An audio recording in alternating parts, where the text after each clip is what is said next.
Хүний нөөцийн менежмент гэж юу вэ гэдэг асуултыг бидэнд олон хүн тавьдаг. Тэгэхээр хүний нөөцийн менежментийн талын ухтгууныг тайлбарлах явцад хүмүүс боловсон хүчний менежмент гэсэн ойлголтуудтай орчин цагийн хүний нөөцийн удирдлагыг андуурах тохиолдлууд нэлээд илбэг байдаг. Тэгэхээр хүний нөөцийн менежмент гэдэг зүйл хэдийгээр дээр дурдсан хоёр ухтгууны дараагийн шатных нь үе боловч хүний нөөцийн менежментийг энгийнээр тайлбарлах юм бол бизнесийн үйл ажиллагаанд тод мөрөө үлдээсэн нэгэн хүний хэлсэн үг байдаг л да. Ажилд ямар хүнийг аз жаргалтай байдаг вэ? Ямар хүнийг аз жаргалтай вэ гэх юм бол өглөө ажил руугаа яарж ирдэг.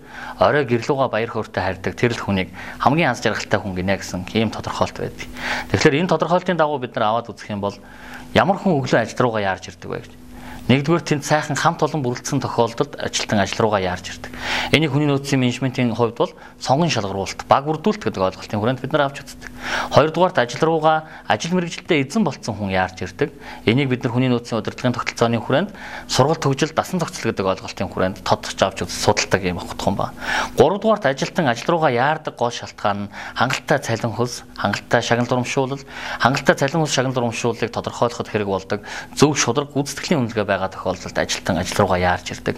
Энэ бүх зүйлүүдийг бүрдүүлсэний дараагаар ажилтан ажил руугаа яардаг. Өөрөөр хэлбэл хүний нөөцийн менежментийн зөв тогтолцоо хэрэгжснээр байгууллагын ажилтан өглөө ажил руугаа урам зориг дүүрэн яарч ирдэг. Энэ орчныг бүрдүүлэх нь хүний нөөцийн менежментийн үндсэн шууд ухтгуун. Хоёрдугаарт ажилтан аз жаргалтай хүн орой гэрлүүгээ баяр хөөртэй харьдаг гэсэн. Өндөр бүтээмжтэй, өндөр ур чадвартай ажилласан ажилтны хөдөлмөрийн бүтээмж буюу цалин хөлс хангамж нь сайн байдаг учраас гэрлүүгээ яарах хуудас тэр аз жаргалтай орчныг бүрдүүлж чадсан ажилтан өөрийн ажил амьдралдаа сэтгэл хангалуун урам зориг дург байдаг.